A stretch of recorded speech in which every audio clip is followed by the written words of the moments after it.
maiden flight. Here we go.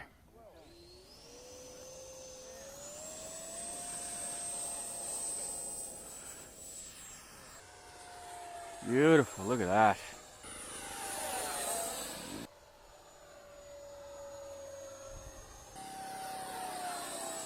Landing flaps.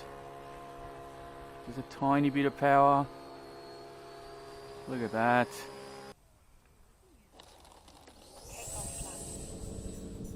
Flaps, idle. Little bit of power in. Butter.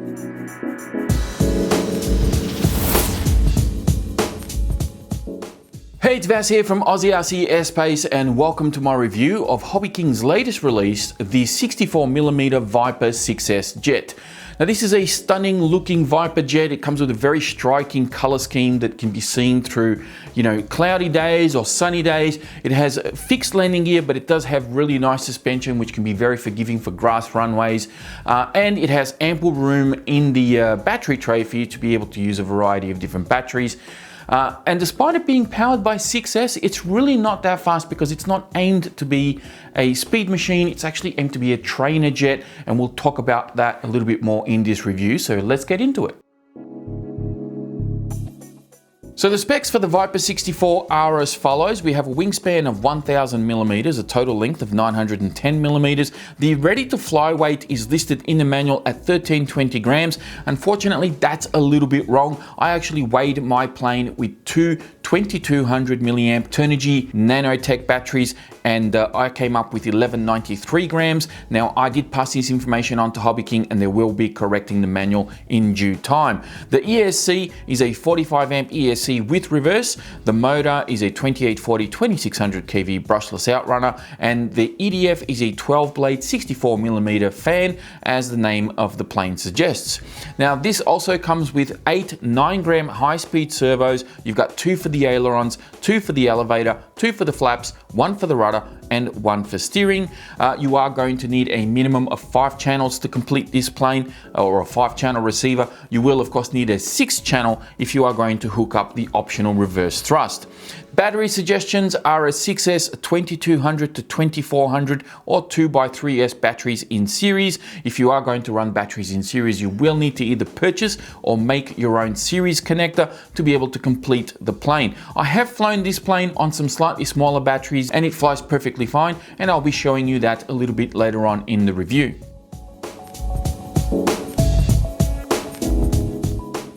So getting the Viper 64 together is actually pretty simple. Even if you're fairly new in the hobby and you haven't put too many planes together, this should be a piece of cake for you. Hobbyking have actually done a few things here to make things relatively simple for young players.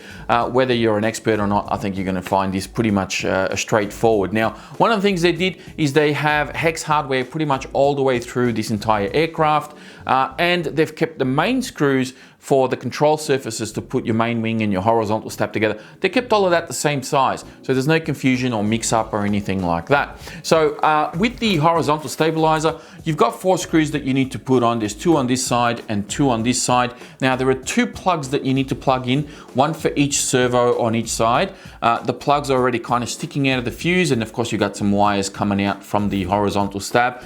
Make sure you plug them in the right way. And slowly tuck them into the main fuselage, and make sure that they're out of the way. And then this guy will slide in nice and straight from the back. So don't try to go in from the side because it's not going to work. You need to come in from the back and plug everything in that way. Bolt your screws in, and away you go, that one's in. For the main wing, it's a little bit easier. You've got 2 screws on the back and 3 at the front. There's 1 on either side and 1 in the middle here with this little plastic bracket. Now you are going to need to plug your Y leads in before putting on the main wing, because you've got a Y lead for your flaps and you also have a Y lead for your ailerons. Put a couple of zip ties on there, make sure that they're nice and tucked away together. They go through a hole through the fuse, and then you can put on your wing, bolt everything down, and you're done there. The last thing to do is going to be just to do a couple of grub screws on the nose wheel. The grub screws are already on the nose wheel, but I would suggest taking them out and putting in a little bit of Loctite just to make sure that they don't come off in flight. And even on the main gear, I would recommend you do that as well. Even though the main gear does come pre-assembled, so they're already done like this, they come in a bag like this, there are a couple of grub screws on there take those off, put a little bit of Loctite just so that this thing doesn't fall off mid-flight. This does come on and off relatively easy, as you can see there. They just clip on and off very simply, and away you go, you're done with the gear. Now the last thing is going to be your control surfaces and your push rods. All these push rods come in individual bags labeled for their respective control surfaces. So there's one for the ailerons, one for the flaps, one for the elevator, and one for the rudder. Unfortunately, you are going to need to adjust all of these control rods. They don't come pre-adjusted, and that's not necessarily a bad thing because they're all going to be a little bit different. And even the planes that I've received in the past from other manufacturers where the rods are meant to be labeled for that control surface, there's always a little bit of adjustment that you need to do anyway.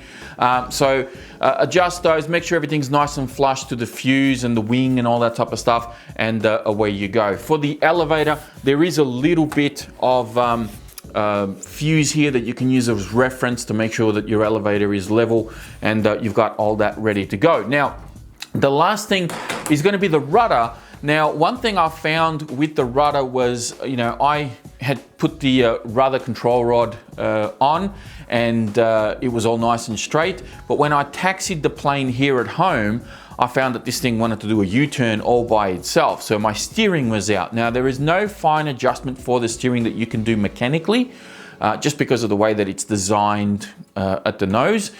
So what you want to do is, don't worry about the rudder for starters. Make sure that you sub-trim your steering straight so that the plane actually taxis straight.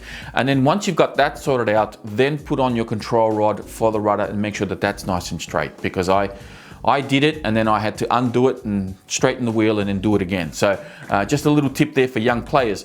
Now, as far as wire management and everything inside, I'll show you very quickly how I've got this set up for my wire management. It's just a quick little demo of how I've done everything. So for the battery tray, I've put a long strip of Velcro here. I've got a little bit of Velcro in the batteries to make sure that they stay on there and they don't slide around. And then the strap just kind of holds everything in place. If you're going to be using 2 3S batteries, make sure you get yourself a series connector. I made my own, so this is something that I made myself. And then of course you can plug that in to your ESC and away you go. My receiver is tucked away all the way in the back there. It's only an AR620, so there's no gyro or anything like that on the receiver. My wires, I've kind of zip tied them and tidied them up all the way back here, so everything's nice and clean, and that's how it all looks. This little piece of Velcro here is just for my Sky RC GPS for when I was measuring top speed, and that sits in there just fine. It's pretty close to the CG, so it had very little to no effect on the CG. And besides, I could always move these a little bit further back if I wanted to, because there is quite ample room here to move the batteries around, which is why you can use bigger milliamp batteries if you want to. For when I plug everything in, I kind of tuck these wires right into the tray. I then plug my ESC in, and then I kind of push everything back a little bit further. There's a bit of room there, and then I can put my canopy and it doesn't interfere, because you can see there's no wires sticking out anywhere. It actually works okay. Now, I will say that my plane came with an exceptionally long ESC lead. I actually cut off about 150 mil that you'll see here. So this was coming all the way to the nose, which was a bit ridiculous. I did mention this to Hobbyking, and they said that they're going to be looking at reducing the length of that ESC for future shipments. So hopefully when you get yours, you won't have to do that. But yeah, that's essentially the assembly of the Viper. Also, you'll notice that I've got my nose wheel cable from the servo is kind of taped along the sidewall here, just to keep everything out of the way. And you can see how the steering servo is used, how this is done. I'll try and show you as best as I can here. You can see how it's done. There's no way that you can mechanically adjust any of that. As long as the servo horn is on straight, which it pretty much was, yeah, there's nothing else you can do there to do a mechanical adjustment. It only has to be done through sub-trim. That's how I've adjusted mine to make sure it goes straight. All right, so that's the assembly done. Let's move on.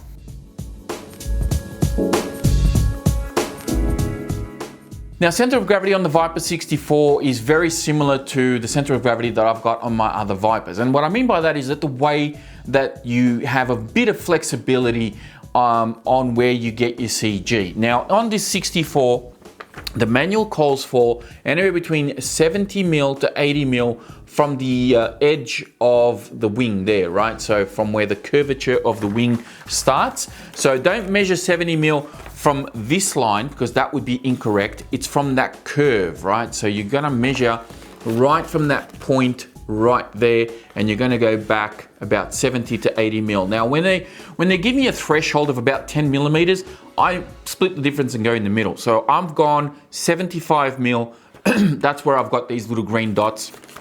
And if you have a look, if I put my fingers on those dots with the batteries, the two 2200s that I've got in there, this thing balances pretty perfect right there. Okay, and for me, I find the 75 to 80 mil, because I have flown it with a little bit more aft CG, it actually flies really, really well. If you go a bit more nose heavy, the only difference that I've found when I go a little bit more nose heavy, and I've experimented with both measurements, so I've gone forward of those green dots and I've gone back of those green dots. And when I go forward, the only difference that I notice is takeoff. It takes a little bit longer to kind of get it up. And when you come into land, I find that it's a little bit harder to really get that high alpha, to get the mains to touch down first.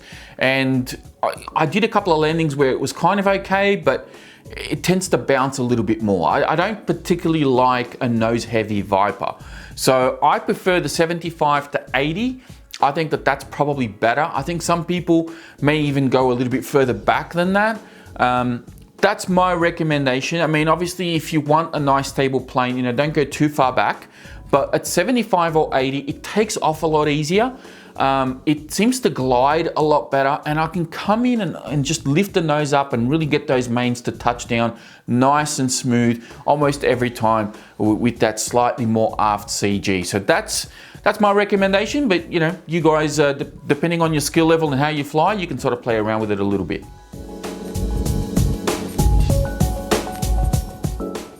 Now, in regards to setup on the Viper 64, there's really not a lot of tricks here that you need to know about setting up this plane. It's all pretty straightforward. The only thing that I did play around with a little bit was the flaps and flap mix, and I'll show you that on my radio and what I had to do. If you start off with the timer, on the 2200 6S, you're going to be needing something around about the 3-minute timer on your throttle. Of course, you are going to get slightly more flight time if you're gliding around, and if you're not being too heavy on the throttle, if you're just cruising, you're going to get probably somewhere around about the 4, maybe 4.5 minute mark. I have also flown this plane on some 1800 6S batteries. I've had these for quite some time. You can see there, 2021 was when I got these, and these work perfectly fine on this jet. I had this for a different plane, and you know, I still have that plane, but I figured I'll try it on here. I have to move the batteries quite a fair bit forward, almost all the way to the end of the battery tray, but it does work. The only difference is I changed my timer to 2 minutes, and that seems to work okay. That actually balances out pretty well. Yeah, 2 minutes is about right for an 1800. Now, as far as the flap mix and everything, I'll show you my throws on here first. So I've got all my throws on everything set to 100%, but I have found that you can increase your throws probably by about 30 to 40% if you want more aggressive performance out of the jet, as far as, you know, rolls and loops and all that sort of thing. If you want a little bit more, you can increase your throws. The only one I changed was actually the flap home position, which was at 140%, and I'll explain to you why that's like that. So if I exit out of this and we go to our flap system, you'll see here that I've actually got a positive figure on the home position of the flap, and then I've got only negative 20% with 5% down elevator, and negative 100% at full flaps with 2% down elevator.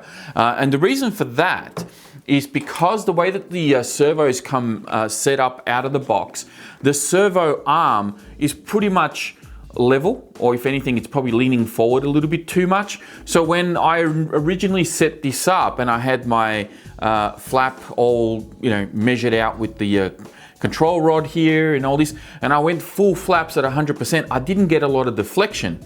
So I thought, oh, okay, I can see what's happening. I need this servo arm servo horn to lean back a little bit more. So when I deflect full flaps, I actually have more throw and I can bring that flap forward a little bit more. So I'll show you what I mean. So at half flap, I've only got this much throw. And then at full flap, you can see that it's quite an aggressive deflection there. And this works perfectly fine for me. You could probably get more out of it if you want, but I don't think you really need to, because when I started screwing the rod into kind of like the ball end here, I started running out of, well, plastic to be able to screw it in. So there is still quite a bit of thread there on that rod, so you can probably trim the rod if you want to, and lean this servo horn further back more, so that when it comes forward, you actually have more deflection. But honestly, I don't think you need to go to that extent. The flaps at full flaps as it is, I think is fine, and it slows the plane down quite considerably. So make sure you do have a little bit of throttle on when you are at full flap.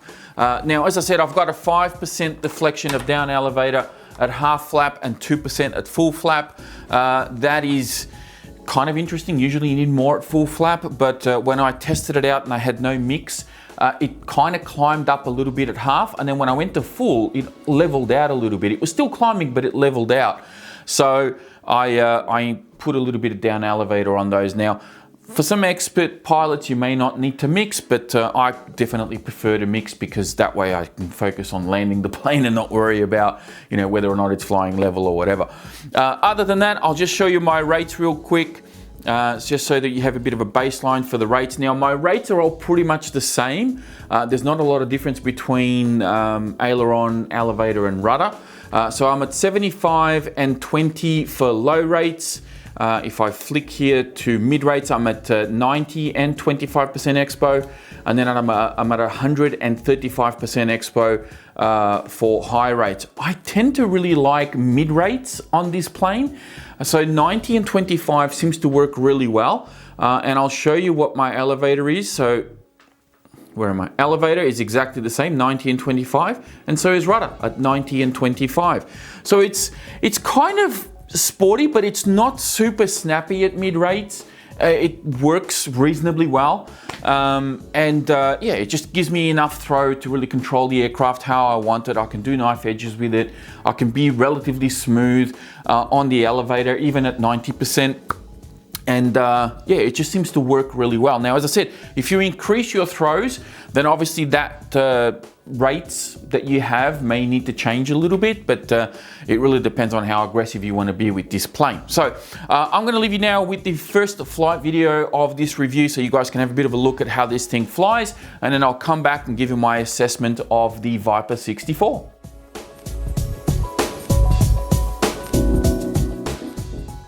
Alrighty, here we go.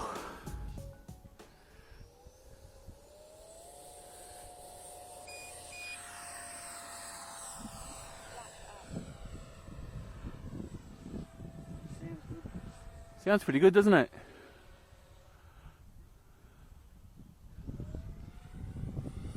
Bit of tailwind this time.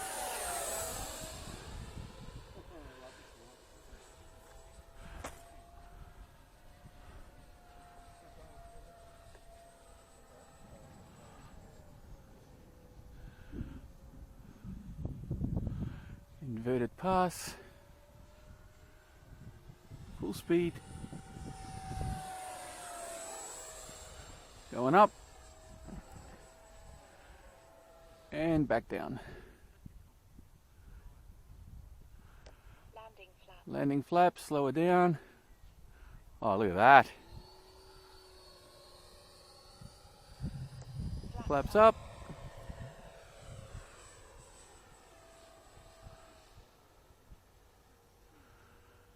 Full speed and pull away in the center.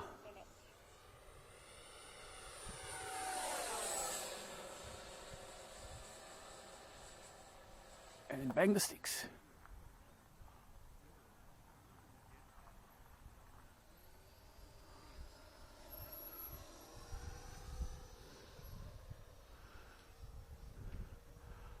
Knife edge it.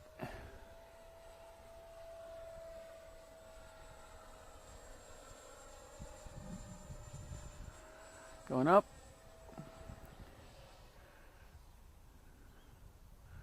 Full speed.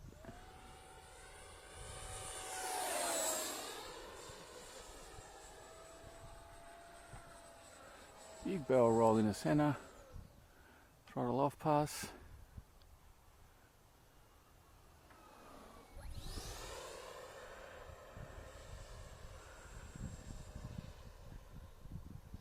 Set it up for a touch and go. Takeoff flaps, landing flaps.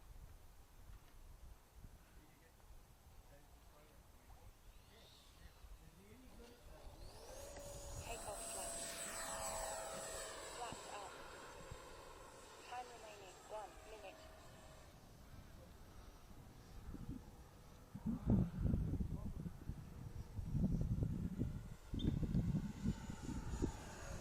All right, let's bring her in. Takeoff flaps.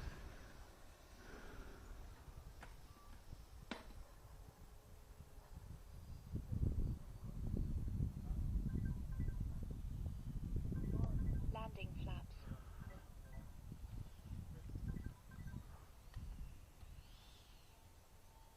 30 seconds.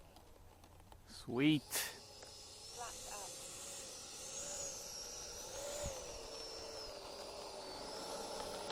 That suspension works works awesome. Timer stop. Motor on.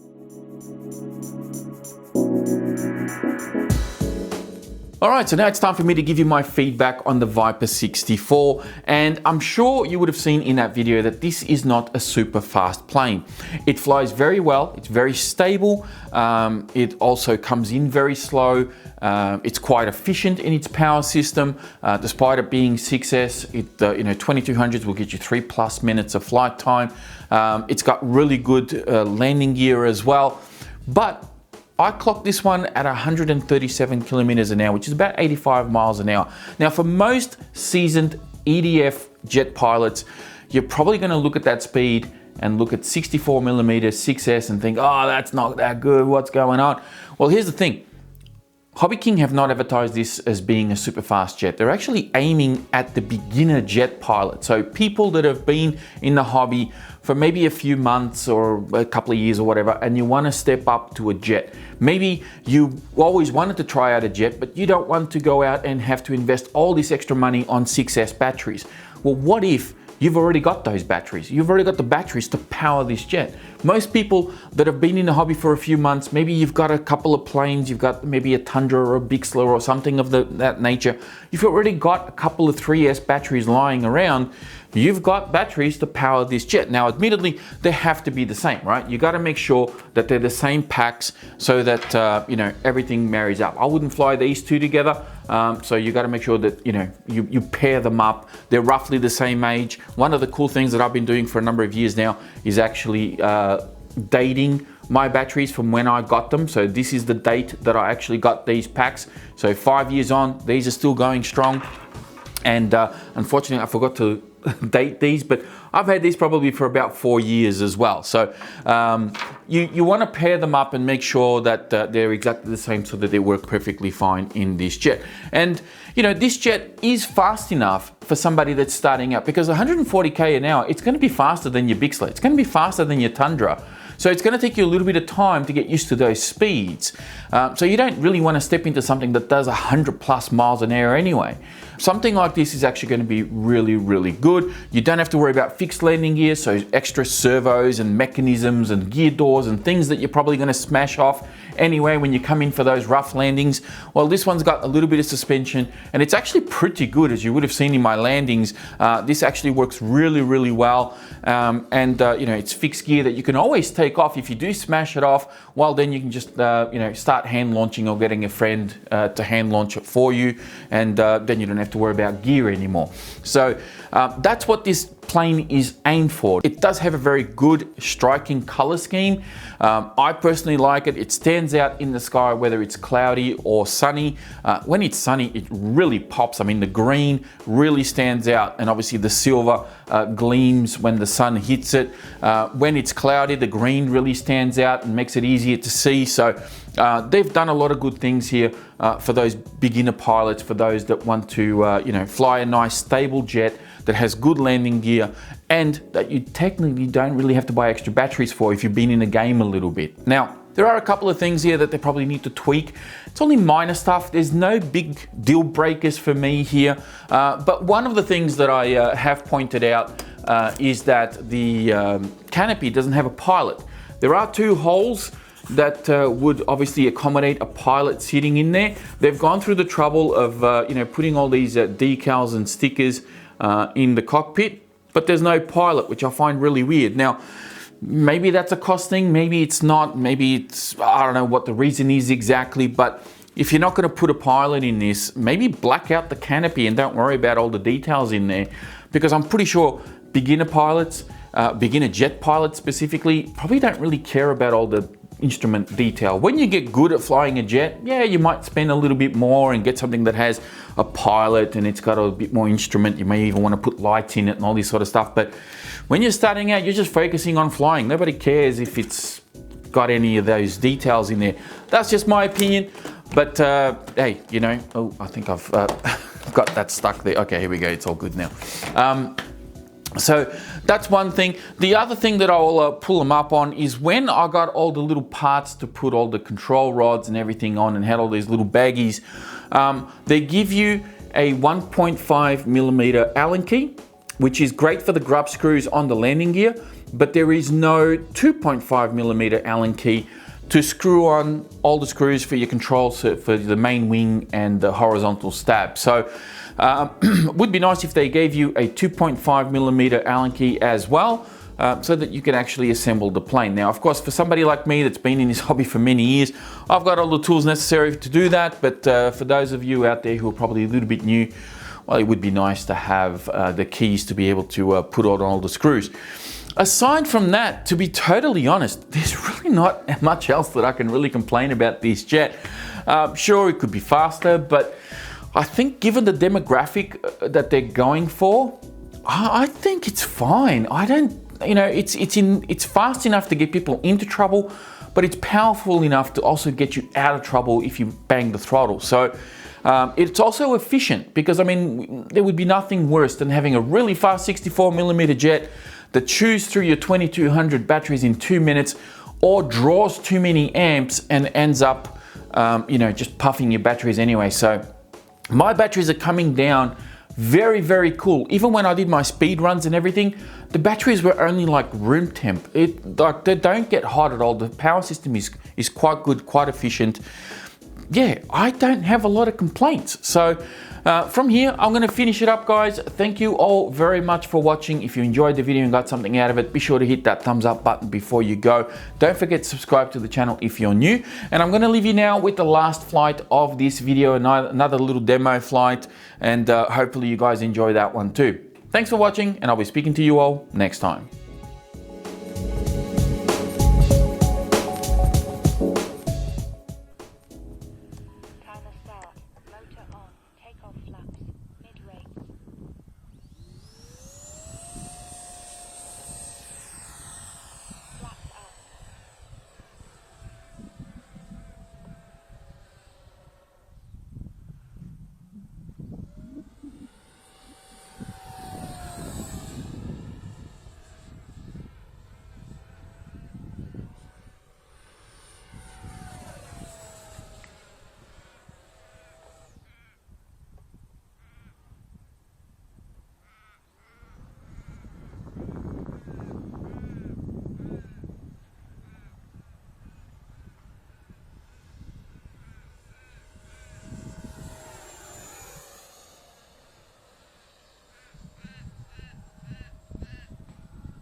Landing flaps.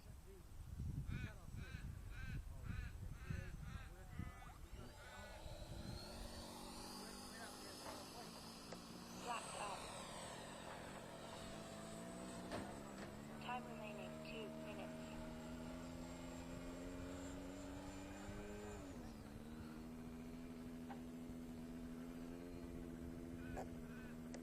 Landing flaps.